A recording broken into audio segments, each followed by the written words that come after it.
it's all about human scale, public spaces, everything's connected. These, like you're saying, shouting out your window to your kids.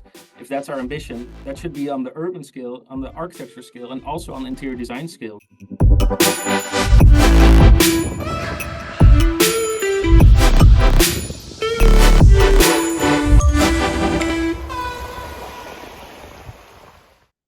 Hello, good afternoon. Familiar faces here, new faces. I like that. Hi there. Hi Nook, hi Elaine, Ilona. Well, you already see Cas. Hi. I'm really excited today for this podcast with the world famous MVRDV project leader. Mauricio, welcome. Well, it's if you are attending more lives of the Beyond the Interior Design podcast, we know we just started exactly right on time. We cannot wait for other attendees because it's their problem that they are later, and we want to move on. So you're here. So well, let's start. Let's start the official podcast for today with a proper introduction of our guests. Bonjour, hey, ciao, guten tag, hola, hello, welcome to the Beyond Interior Design podcast. The podcast where the art and science of interior design meet to break new grounds. Whether you're a long-time listener or joining us just for the first time, I'm thrilled you're here. I'm Mark Miskis, by the way, your host and interior designer, practically since, well, I could walk. And alongside my friend Sven van Buren, we run our own successful interior design firm and, of course, the Beyond Interior Design Club. All about unlocking the full potential of experienced designers like you. Today's episode is something special. We're going to live to chat with Cas Esbach from MVRDV, an architectural firm that's all about creating spaces that make people smile and think. Cas has been with MVRDV since 2018 and has left his mark on some pretty incredible projects around the world. He's got stories from working on projects like the Seychelles Terraces and the mesmerizing Valley in Amsterdam that are all about pushing boundaries and thinking differently about what buildings and spaces can be. With a mix of technical skill and creative flair from his experience before joining MVRDV, one of those is the Bjarke Ingels group, Cas has the perfect guest to dive into the how-tos of designing spaces that truly stand out. So, grab your favorite drink, settle in, and let's get inspired together. It's going to be a great chat about making the world a more adventurous place that resonates deeply with the human spirit, one design at a time. I'm honored to have him as a guest in the Beyond the Interior Design podcast, project leader at the world famous MVRDV, Cas Esbach. Welcome. Thanks, Mark. Thanks for this, nice introduction. Yeah, thank you. I know you're extremely busy with your projects, and it was hard to schedule a podcast after all, but I'm glad you're here. I truly appreciate that. So thanks a lot. Let's get started. At the Beyond Interior Design Club, one of the things we do is we teach interior designers how to develop their own brand vision, the brand promise. And MVRDV has an excellent one. It says, we create happy and adventurous places. That's a wonderful brand promise if you start working with the company. Yeah, indeed. I think it's a nice brand promise. Sounds so corporate. Yeah. But it's a nice, I think MVRDV's vision really is clear. We are trying to do something exciting, out there, adventurous, and really trying to push the boundaries. So I see it more as a brand promise, but like a design ethic and the way you approach each problem. So so brand promise feels very corporate to me when you say that. Yeah. Maybe it's probably more like an intention or the impact you always want to create, right? Yeah, exactly. And that's also very funny that sometimes we ask ourselves, is this design or what we're doing now, is it MVRDV enough? Are we pushing the boundaries, or are we asking these questions that I only work here for 5 years, but that the people, the MVRDV, Winnie Maas, Nathalie De Vries, and Jacob van Rijs have, so that's the MVRDV, the intention that they've been building up for the past 25 plus years. And are we fulfilling that vision enough? And that's what we're trying to do, I think. Yeah, and it all starts with asking the right questions. That's we are a big fan of that. Our main question is always why. So we get into that later. The second part of your vision of your ethic is like innovative, social, green, realistic, and remarkable architecture for a changing world. It's a lot, but I hear a lot of words in innovative. So you're challenging yourself on that one. Social has to do with adventurous, I guess. Yeah, I think it seems really wide, but the idea is that you always ask questions and that you always try to push the boundary by the questions that you ask. So what are we creating here? And so a client comes to us, asks us, could you create a green office space? And we think, okay, that means, okay, a little bit of green here and there, but actually what is the most green office space that you can create?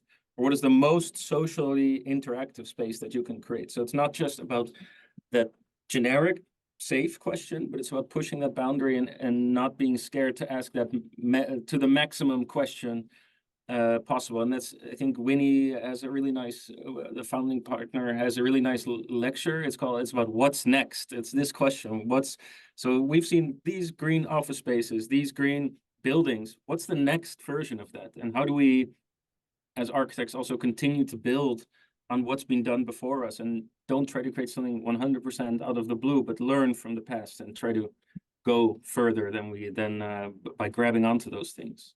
Yeah, I like the attitude of how can we create the most green or the most adventurous or the most.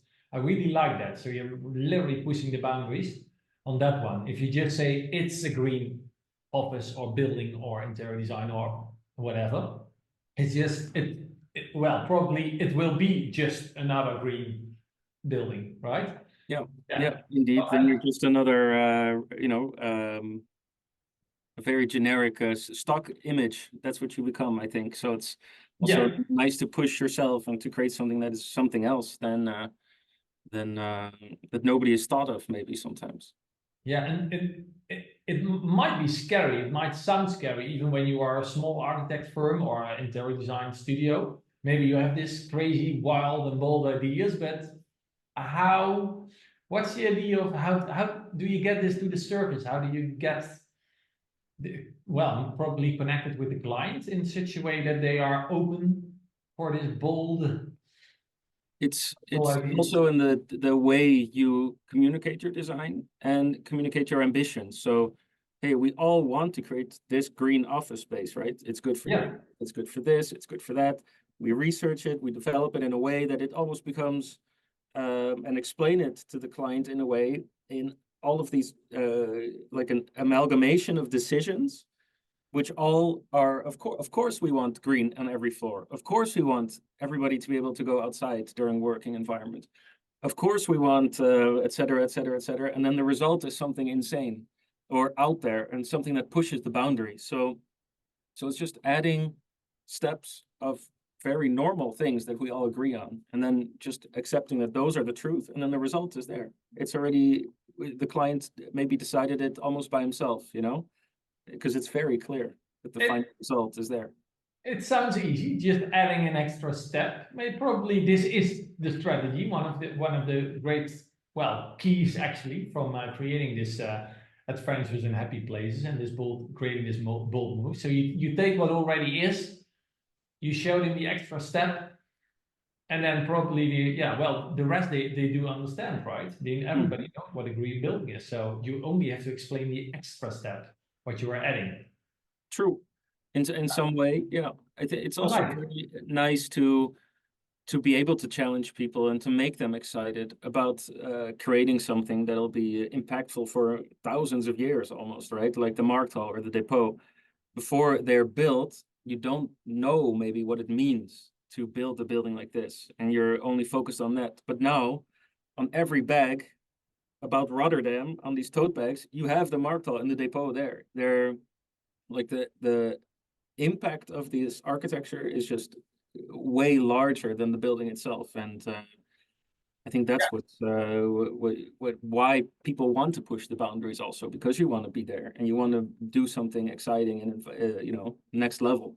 Yeah, can you explain for the people that don't know the Markthal in Rotterdam? I visited once. It's an amazing. Well, explain it. What is it? It's from quite far before my time, it feels. But what was it's a plot right in the city center of Rotterdam, where housing was needed to be built next to a market square. So what they did, or what the people designed, the architects designed, was to take these apartments and slowly step them back. And then once you're at the top, they touch and they create a covered roof over a big open plaza, which then becomes this indoor marketplace where all these little food courts have set up, and it's really filled with all of these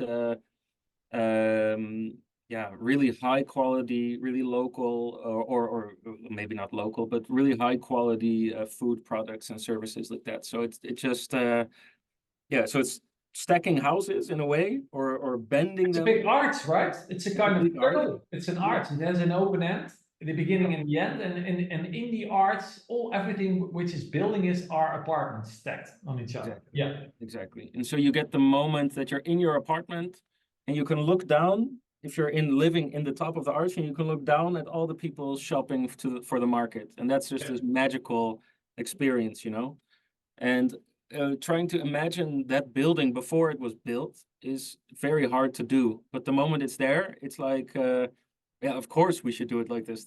It works. It's full of life, Every day I walk by it because I live on the other side there. So, and I see all the tourists that go there. So it's so attractive and so exciting. It's because we never saw it before. something like this, yeah. Yeah, something like that. We never saw it before. So it's worth the experiment, right? And was it an experiment? Do you see it that way? The new things you're developing, do you see it as an experiment, or is it just a rational, logical next step for humanity or for the architecture? What is it? So this is, of course, I have to say, these are all my opinions, and that's really important. And I do see all of these projects as different experiments, and each one testing something and seeing if it works, and then going back and looking what was great, what do we love about this, and so I do see each one of these as a really outrageous experiment, which really leaves these great impacts on the world, I think. Yeah, it's the last time when we first met, you said it's like we're looking for answers we're not sure about. Mm-hmm. Like, hey, we never did this before, or how, what happens if we do that? Yeah, indeed. So it's these questions that, like the one before, the most green office space. You don't know what that is yet. You don't know what that will look like yet. When you start designing it, you can't even visualize it yet. So by asking these questions, you can also push the design forward without, this final image, stock photo, which is ready for you already right at the start. Yeah, wonderful. Yeah, I really like this.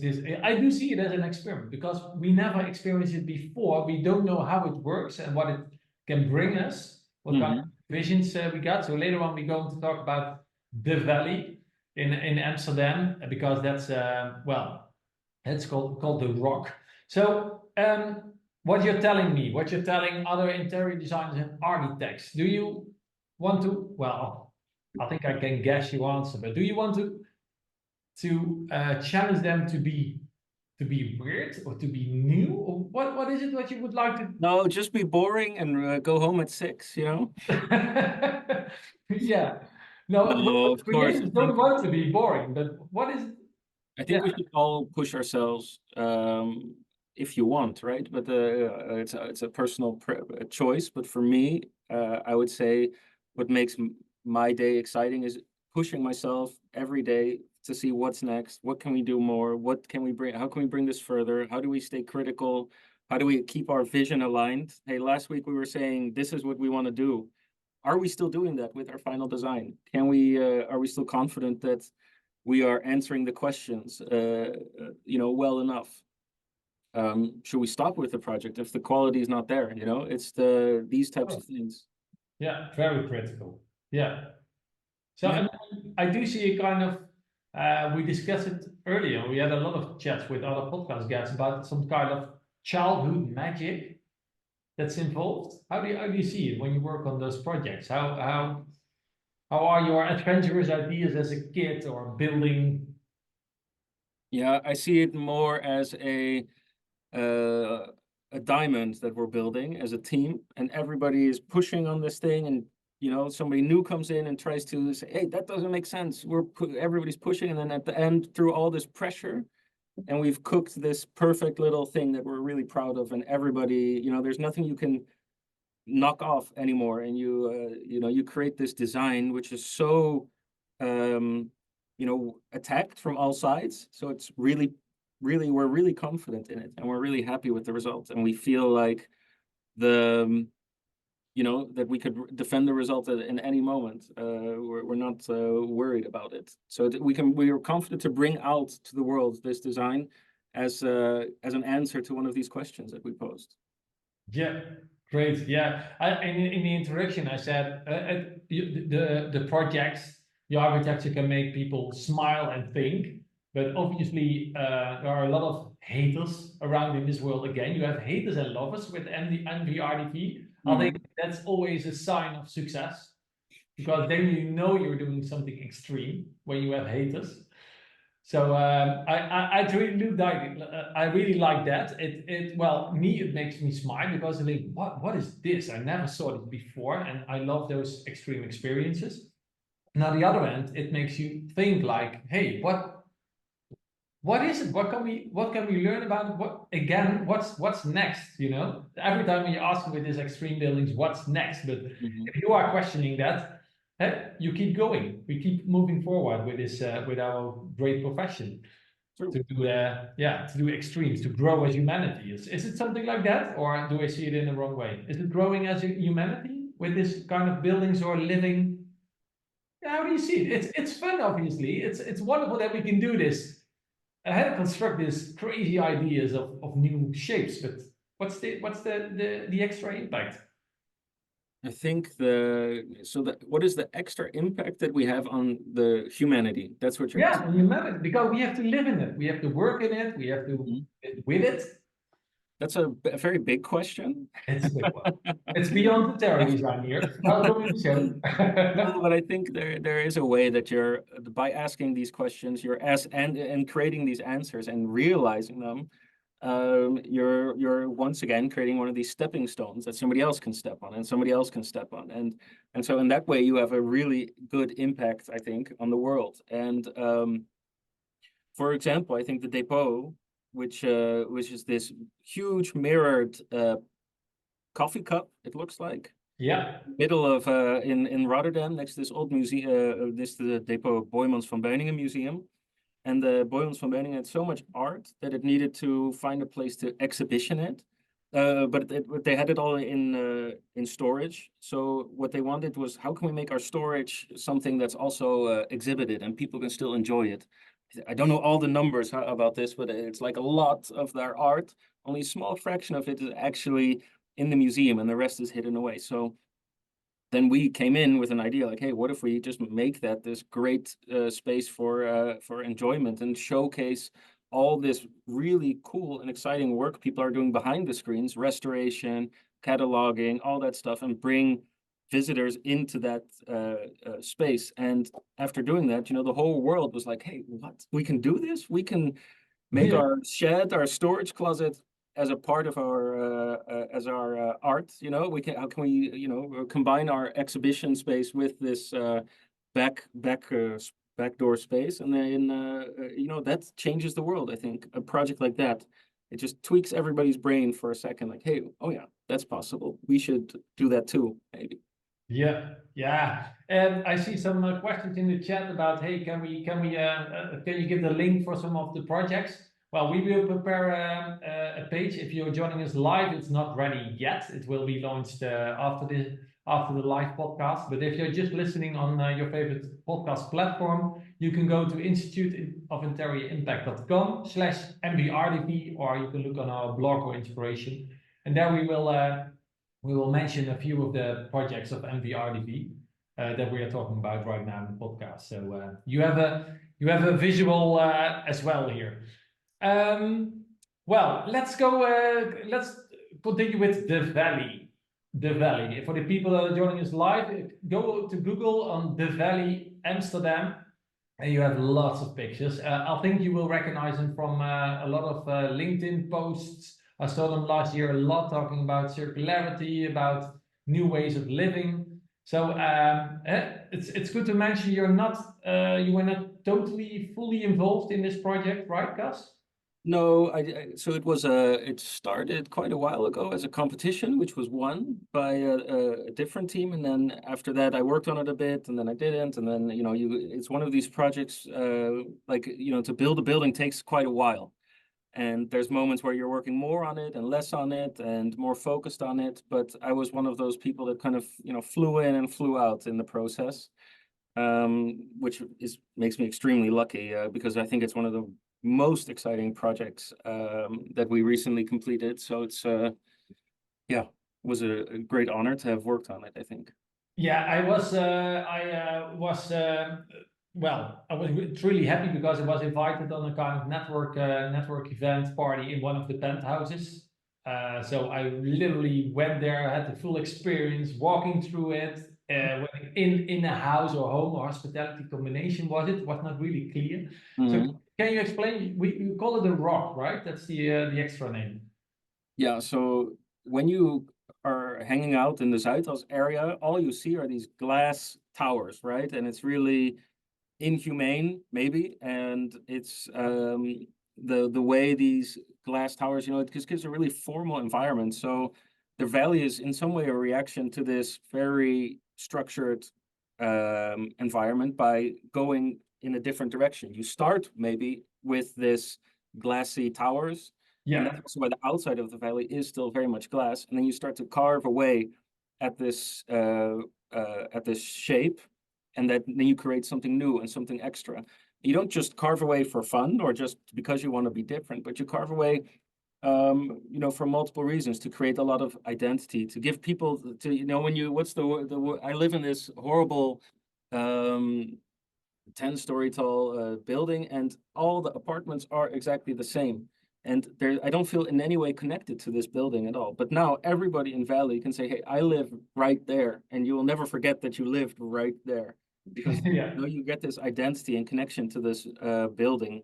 And by creating all of these spaces, and people have a different relationship with their building. So some people have these balconies, which are huge and completely in the sun all day. And other ones have way smaller ones, but with two-sided planters, so they have more green on their. So it's all these. Let's zoom out. It's a kind of rock, like you said, carved away, and you have public space on the 15th floor still, 10th. I think all the way at the top there's a bar, I think. Yeah. You can climb all the way up through the middle, through this 5-story or 6-story middle space, and along there you have the pizza place, a little restaurant, and it's all activated. And I think there will be more exciting things in the future. But it's this whole public space, which is also completely missing in the Zuidas, where you can then, the user is invited to walk up, and anybody can go there at any time. Yeah, that was crazy. like my first impression was, can I walk here? Can I go here? Oh, it's public space. And another stair, another balcony. And then I heard some noises. It was after the network event. And I went, hey, there's a bar on which floor am I? How does it work? It was completely new rules. And on the other hand, so logic, like you're just walking in Holland is flat. So you don't have mountains, and you're not used to have multi-level livings and or like a village that is built on a mountain. So this was kind of strange that you need to go up to go to something, and it's just open. It's what's nice about that is you don't only create this space and you say, look how beautiful it is. You can go experience it, and you're a part of it, and you have your own dialogue with the building as you walk up and explore this corner. And the last time I was there, somebody had left a bike somewhere, and it was just really weird. You're like, why is there who took this bike off here? But it's just everybody has their own relationship with this rock building. I think it's I think especially that you're able to connect to this building and you're able to walk through it, and it's not just an art piece for the in the distance. I think that's what makes it a next level a thing, Yeah, so the real power is literally this identity that you have that you live there, and all this kind of mixed facilities. Yeah, it's indeed. I think there's like a multiple thought processes coming together in this building, because MVRDV has also done a lot of research into porosity and identity, and you can have a straight tower, but the moment you move one little block, everybody knows where they want to live or they want to explore. If you just move one little window in or out, that's the most exciting moment. And then taking that to the what's next question, how can we pull that further and further, results in a building like Valley, I think. So what can we learn from that building? what can you learn? Yeah, what can we learn from that build? Because now it's here. We see how people use the space. What's the power? Is it something to copy, like this kind of what kind of qualities are really valuable to copy for? I think there's a few things that I take away from it that I love a lot. There's the conceptual clarity of it. Outside is office, hardcore Zuidas. Inside is human and accessible and broken apart. And you can feel that in every moment when you're there. Because it wasn't easy to build this rock. The easiest thing that MVRDV could have done is just say, okay, we put this rock and we just do the rocky facade, and we do the standard natural stone pattern, zigzag it.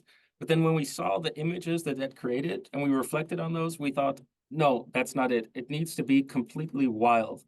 And then we have a lot of really smart people in the office, and they wrote all of these scripts in a way that you could then create a pattern which almost never repeats along the whole building, which then strengthens the feeling of this natural rock. So if you walk through there, I think there's a few different sizes. And then what's really cool about this is you have all of these really natural stacking of these natural stone panels. Yeah. By creating all these different sizes, you also reduce the amount of loss when you're cutting at the natural stone factory. So there's all these really funny things happening in the Valley. But for me, what I think is this conceptual clarity is so powerful in the Valley, and it's pushed all the way to the max. Like when you went to it, you also walked through that interior space downstairs with the water above your head. Yeah, with the glass ceiling. Yeah, that's crazy. Later on, I was on the glass ceiling, looking down a few floors down, and like it was dark. I was like, wow, this can I walk on it? And you had a garden over there, and then you have this human space scale. Yeah. When you are on top of the building, it feels really human. Yeah. And when you see it from a distance, it's like, what is this? This is unhuman, right? Yeah. I think that's the magic for there. We talked about. We always say, if you have quality questions, you can create a quality life. It counts for every client of us. If you are designing, you're creating something. If you have quality questions, you can create a quality life for them. What are some of the quality questions you were asking when you knew what kind of target audience was living there or working there? What were some questions you were asking? Because you had an initial question, obviously. We want a building. Or what was the initial question? What did we ask MVRDV to create? Yeah, a building where housing and office and commercial spaces are coming together on the Zuidas, and that's the question. That's it. Yeah. Then we all, then different teams form all over the Netherlands or all over the world and start to create different answers to it. And our answer was all about embracing public life and identity, and creating a lot more identity for the Zuidas, because this is one of the best plots on the Zuidas. When you arrive there from the metro, it's the first thing you see. It's extremely powerful and important. So we had to do something there, which was ask these questions and answer them in a next level way. And that's the way you can win a project like this and build it, actually. I'm going to help you. There was one example you told me last time. Like, I want that you are yelling out of the window to your kids. Yeah. And imagine that on this sky high building that you are on somewhere on the top floor living with your family. You do have kids. They are playing outside in the kind of rooftop garden or whatever. You just yell out of the window like you have a normal house grounded base level. I think there was this is really, for me, this is a kind of quality that a lot of architects don't touch, because it's a kind of sculpture and a kind of concept, and maybe you love to live in it, but on the other hand, it's like, okay, this scale is not right. It doesn't fit humanity. It's an amazing building, but that's it. Yeah. Indeed, You the can connection. experience this little scale over there. Yeah. The human scale is really clear in this building, and you almost forget how big it actually is when you're there, and that's Yeah. extremely interesting to experience. So It was. I felt like a tourist. I was like on the first floor. I was like, oh, this is a cool view. Okay, another stairs. Oh, there's more. Another picture. Another picture. And then when does it stop? Yeah. it's That. great. Yeah. Well, amazing. Interior design. I'm going to make the connection. You're an architect. You're focused on buildings, architecture. How important was the interior design? I know I saw the public space and I saw one apartment. Public space was same concept. I think so. There was an interior design. So within MVRDV we have interior designers, but for this project there was also an external interior design firm, Heilivers, and I think there is, like, this also what I was kind of telling you last time. I was trying to figure out what is the difference between architecture and interior design, and I don't really see it so much. And the same with urban. I think it's all one big lump of. It's interesting that we split it actually, but because if we design this building with the ambition that it's all about human scale, public spaces, everything's connected, these, like you're saying, shouting out your window to your kids. If that's our ambition, that should be on the urban scale, on the architecture scale, and also on the interior design scale. We should all choose to embrace that ambition and, celebrate it together, I think. So yeah, that's what you see in Valley also, this ambition for this really powerful concept, the broken down office building as and this public space, and creating this route all the way up, and seating arrangements and green, and everybody can experience and see everything. And I think that's what you should, it should all work together. I don't think you could put a vibrant red knitted chair there or something. There needs to be something that fits in this natural landscape. Yeah, that's always a discussion. There are a lot of architects that even prescribe the window dressing or rules for the inside. And then you have this identity or the end user. How do you see that? Of course, the best concept could be that you cannot sleep on a rock. Let's say it that way. But the bed is also a rock. But that's a good. Say you say that to me, and the first thing I think, You're smiling for the people. you could do that easy. Smiling. This is easily. totally for you, right? I think there's a challenge to that, to also, not forget that we're human beings, and we need to sit on something comfortable, and we need to, be able to have a piece of red clothing or a red book in your shelf, and also, want to strengthen this. So there's something there, the human requires something, and those are the elements we have to play with. But I think I would always push for this great concept. And I think when you start to, I don't know how people would approach interior design, because I've never done it so much as for my own house or something. But and even that, I think when I say that, I think, that's a little bit rude to say it that way, because I think interior design is way more than that. But I've never done it so much. But I cannot imagine that you just go to the room and you say, this is the room, and you don't think about what city you're in, what country. You don't think about the people that are going to be using it, what the function is, and what the outside material is, and what the neighbors. I think those are also things that play a role in your design, I can imagine. So, and the same is the concept for the building. So I think it's a marriage, a wedding of urbanism, architecture, interior design, should all come together.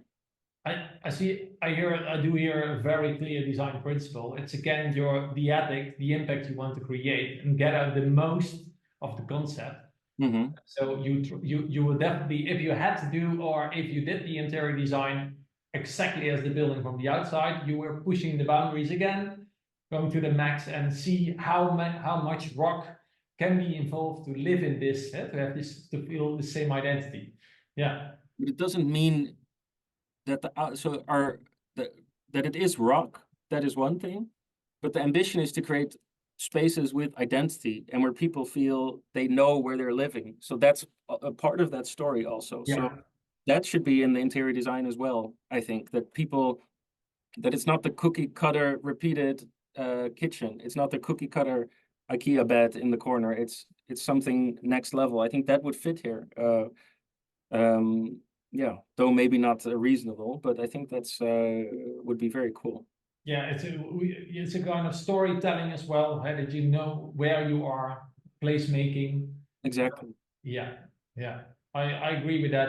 I love that, and sometimes it's hard that the architects and the interior designers are not working well enough, because I'm always curious if you have a really extreme building or even you just designed a residential villa. I want to know what's the story. Why did you design it that way? Mm-hmm.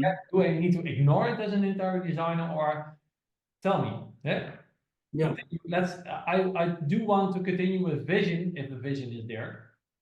Yeah. Yeah. But I must say, we also, if an urban vision comes in, they say, yeah, we want this to be super green and this and that. And we say, yeah, why? Why? We should be this, it should be this. We're also willing to push and pull other people's visions. And I think interior designers should do the same thing. Also push for this next thing or try to, push the boundary in their own way. We Yeah. don't always have to listen to all the rules, I think. And then we're, You don't have to only listen. when we make them, yeah. Yeah, yeah, you don't have to listen to all the rules. Yeah, we No. say, what do we say? If you first you need to master the rules, and then you can play with it. Huh? Exactly, I think so. Yeah. But Well, don't put like last an orange Leifel on the side of the valley, please. yeah, that would be well, everybody knows you are living there when you hang it out. Yeah. I saw we last time we spoke as well about the world's skinniest skyscraper in New York, Yeah, Wayne Tower. I think that's there you mentioned a very good connection between the detailed, well, you can call it interior design because we're talking about door handles. yeah, indeed. I thought that was a very interesting link between architecture and vision and concept and interior design, because in that tower, the Steinway Tower, Steinway is this, like you told me this just now, is that it used to be on that plot an old factory for pianos. Did you Yeah, say? piano company. It was Piano company. Steinway and Sons was a piano company on this plot. Yeah. And then they developed the tower there. And then the whole building shape references the keys of the piano. And that really powerful idea is then developed more and more to the detail level of the door handle. That even when you enter the building, you are reminded that there used to be the Steinway company on that location. And I Yeah. think that is like so powerful in placemaking, and it's also super beautiful. I recommend checking it out. And Yeah. I think then you create identity and you feel like like we did it with a Bulgari shop storefront. We recycled glass in the facade, and it's beautiful. But the glass that we recycled came from champagne bottles, which also makes it, you're like, oh Cool. wow, that's exciting, that's interesting, that's something new. And it gives like an allure to the design almost. So this storytelling, I think everybody wants to do that, right? Yeah, when they designed this building, they were dreaming of the ocean waves, and that's why this path is curved in this way, and it Yeah. references, the I don't know, everybody wants to tell a story about their own building, I think. Yeah. I think it will give you, we have our philosophy is form follows meaning. And I Mhm. think when you attach a lot of meaning, people can, they have their emotions, they will take care of it, they know what to do with it. Yeah, I think it's way more valuable if you have yeah, stories like that. Yeah, well, back to this on the Steinway Tower. It's the skinniest skyscraper in the world, so that's already let's, in your vision, let's build the most skinny. They did that. It's a cool one. I was looking for an apartment over there just to check in. It's starting at a price range from 7.7 million. I think that's a really, really tiny one. And it goes up to 66 million at the moment.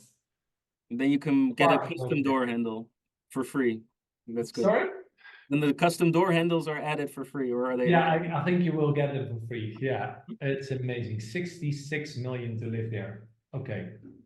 And I think, well, the last part, because you know you are on a schedule. AI, we talked a lot about it. It's for some people already daily routines to work with ChatGPT, Midjourney, AI programs. What's the role of AI in at MVRDV?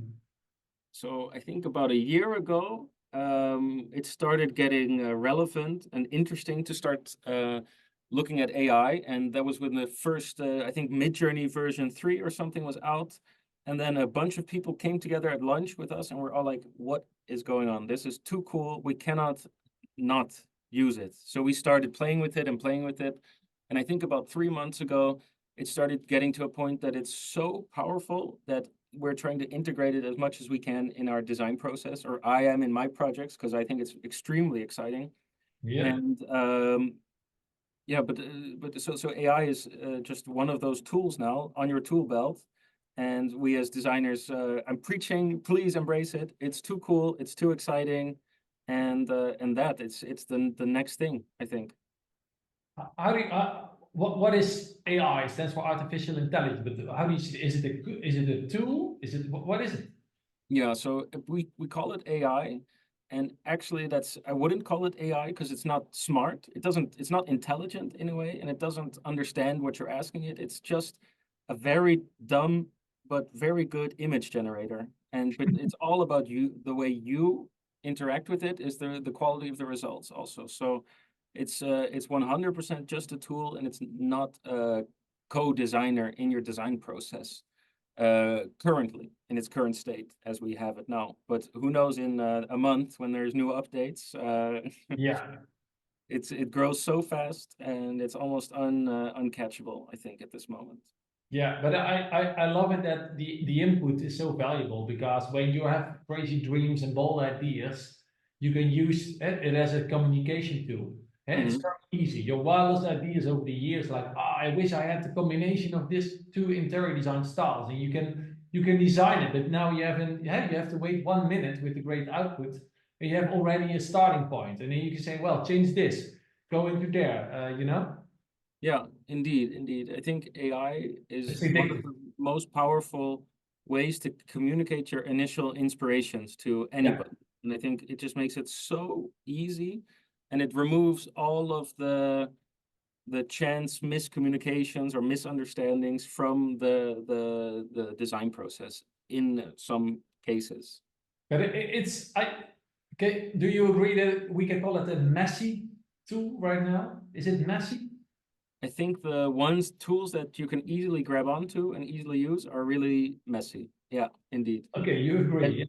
As you dive in and you start to you start to control it more. So most programs that people will be using are very much removed from the AI software. So there's all these ways that it helps you interact with it.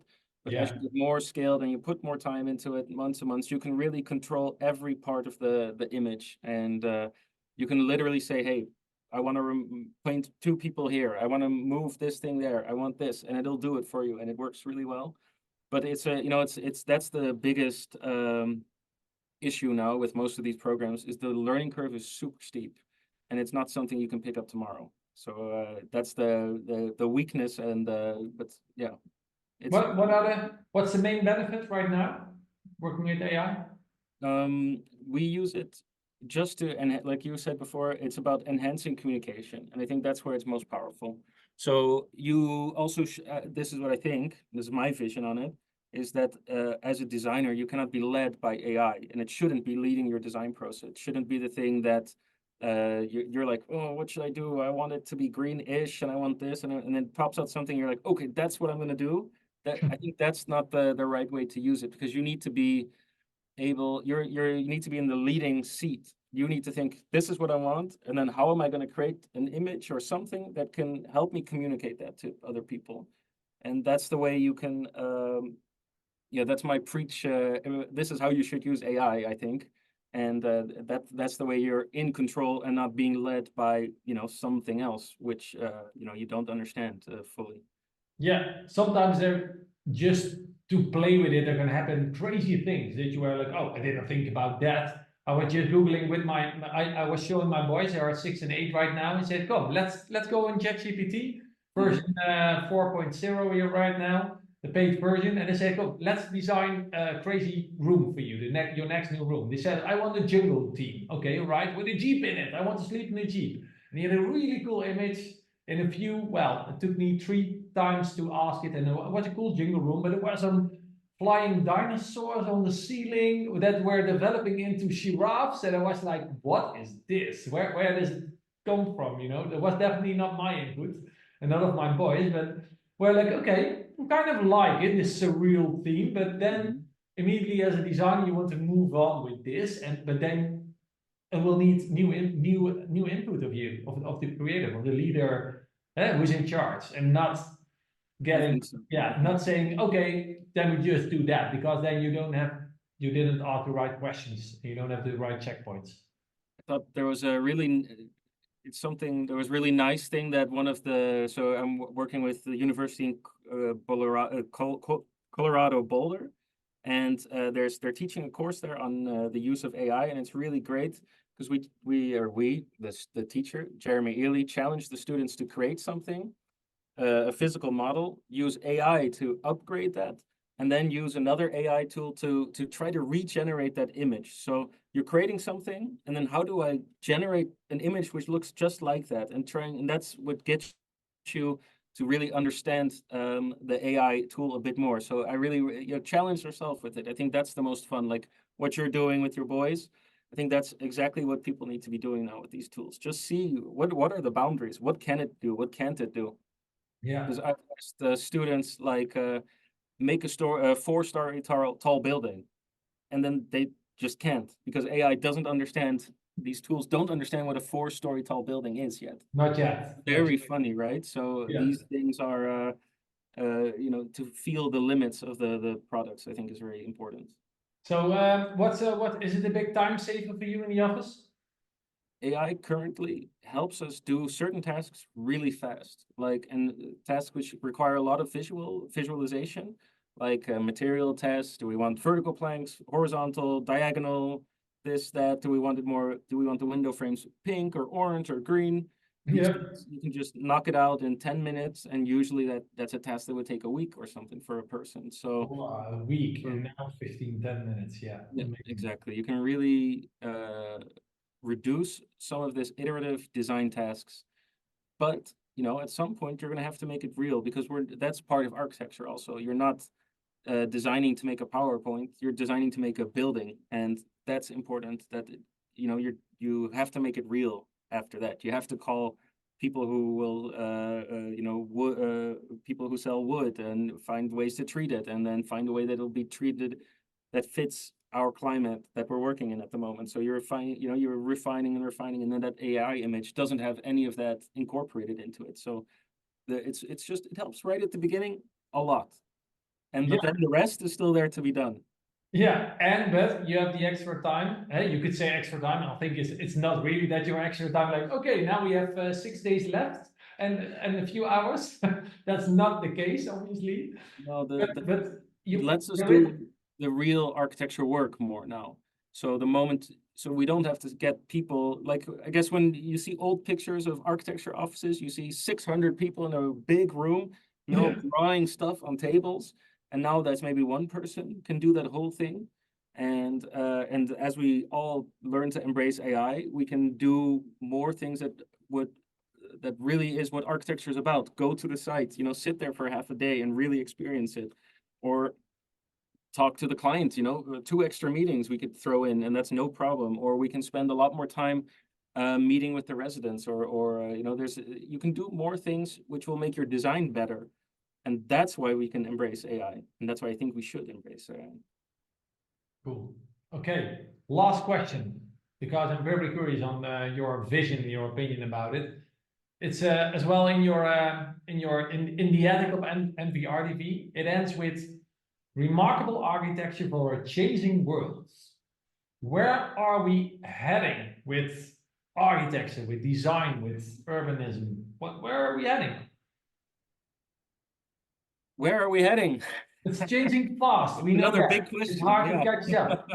Yeah. Yeah. What's going on? What's going on with? I think I see a lot.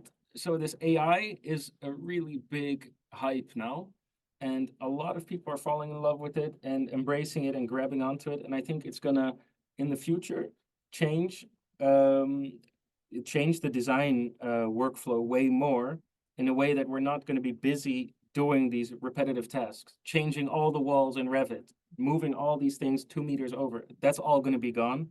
It's going to be way more of an interface where we're typing, asking questions, or probably talking into something and saying, hey, can we adjust all the apartments to be a little bit bigger, but don't forget about the balcony sizes? And then 5 minutes later, you have something, and then you're like, ooh, maybe we can rotate it. What does it look like from here? I think the interaction will be way more natural, and we can, there's no more learning curve in all of these. So natural sounds to me like more human. More human, exactly. Yeah. So we can interface way more naturally and way more human with the computer, whereas now we're all sitting hours behind this computer and the mouse and the keyboard. But those things I think will disappear, and it's going to be you and your, I guess this Apple screen thing, which not looking forward to it, but it looks very interesting. But something there will be the future. Yeah. So actually, we're going to work a lot with technology, but it will be less. You're not behind the computer that much. Exactly. I think for a lot of creatives, wonderful, because you want to build relationships, you want to go more in depth on things, and you don't want to be busy with practical, well, sometimes stupid activities that you are like, I just want the end result. I just want to show them what I mean, with this communication. Where they are, you just want to show quickly what's your idea. So if you can do it in 15 minutes, it's amazing. You can move on and then focus on what you really love. Exactly. I think that's the future, and maybe it's already the present in a way. Yeah. Actually, it's not about now. It's always about the future. What are we doing with it? Yeah. It's true. We are still sitting behind computers now. We're not in some virtual space together yet. But then maybe you're right. So that's the future is this human, interactive, human, like technology becoming more human. I think that's very nice. Yeah, looking forward to it. I do hope it goes in that direction. Yeah. Don't fall in love, huh? Don't fall in love. No. Yeah, with your virtual assistant on ChatGPT or whatever. Yeah, you can create kind of cool characters. I'm waiting for a visualization of your own employees. It's going crazy, right? Now it's just in the kind of emoticon or some virtual. It's kind of sketch. Yeah, you probably know what I'm talking about. We have Alex as a kind of test marketeer in our at the moment. But I'm like, okay, how will develop our relationship on that level? It's crazy. It's crazy. Yeah. Well, Cas, thanks a lot for your openness, the great insights. I love it.